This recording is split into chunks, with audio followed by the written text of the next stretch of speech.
오늘 오후에 개최된 대통령 주재 제43차 수석보좌관 회의에 대해 브리핑하겠습니다. 이재명 대통령은 대수보회의에서 공공부문 일자리 창출과 자영업 구조적 문제 해결 방안, 선택적 모병제 추진에 대해 보고받고 관련 대책을 논의했습니다.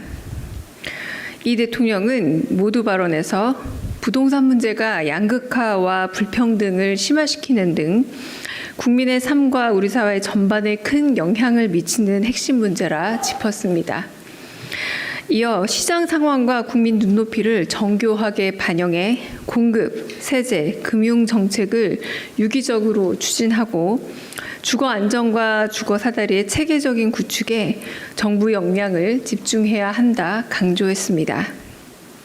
특히 공급 정책이 문제라 짚으며 인허가 절차를 최대한 단축하고 필요하다면 법과 제도를 과감히 개선해 택지를 확보하는 등 공급 총력전에 나설 것을 주문했습니다. 또한 이재명 대통령은 정책 발표 후에도 국민들과 정치권 등의 의견을 수렴해 정책을 보완하는 것이 정상적인 정책 결정 과정이라며 신혼부부의 결혼 페널티 등 국민이 체감하는 불합리한 제도를 지속적으로 개선해 국민의 시각에서 정책의 완성도를 높여야 한다 재차 강조했습니다. 이 대통령은 인공지능과 드론, 로봇 등 첨단 기술을 중심으로 전장의 환경이 빠르게 변화하고 기존의 인력 중심 군 구조를 유지하기도 어려워지고 있다며 선택적 모병제 도입을 포함한 국방개혁의 필요성을 강조했습니다.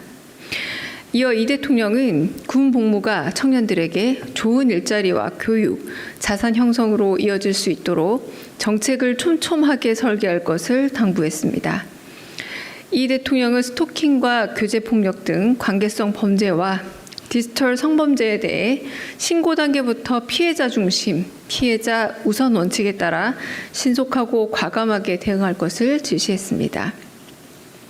또한 수사권과 기소권의 분리 과정에서도 여성 청소년 대상 범죄 대응에 빈틈이 생기지 않도록 제도를 보완하고 불법 사이트 통합 대응 방안도 국민이 안심할 수 있게 면밀히 마련할 것을 당부했습니다. 비공개 내용에 대해서 알려드리겠습니다.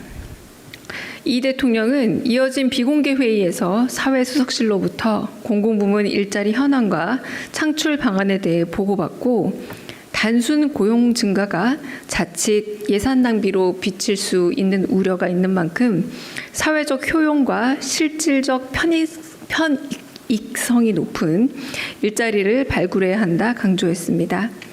이어 공공부문 일자리의 수적 확대에만 집중할 것이 아니라 실제로 꼭 필요한 일자리인지를 살피는 한편 적정 임금에도 유의해달라 당부했습니다. 경제성장수석실로부터 자영업 구조적 문제 해결 방안에 대해 보고받은 이 대통령은 구조적 문제 해결 방안의 어려움에 공감하며 배달앱처럼 국민 모두가 필요로 하는 필수적인 업종은 공공배달앱 등의 활용도를 높일 방안이 없는지 살펴볼 필요가 있다 했습니다. 이어 보고된 군복무 선택권 확대를 위한 선택적 모병제에 대해서는 다양하고 폭넓은 토의가 진행됐습니다. 이재명 대통령은 인생은 투자라며 군에서의 시간이 헛되지 않아야 한다 강조하고 청년들의 가치관과 삶의 현주소를 반영해 기존의 시선에 붙박히지 않는 다양하고 창의적인 아이디어를 마련해달라 지시했습니다. 이상입니다. 아까 읽어드린 부분은 실질적 편익성인데 조금 낯설까 봐 제가 좀 천천히 읽었습니다. 편익성입니다. 네. 혹시 질문 있으시면 받겠습니다.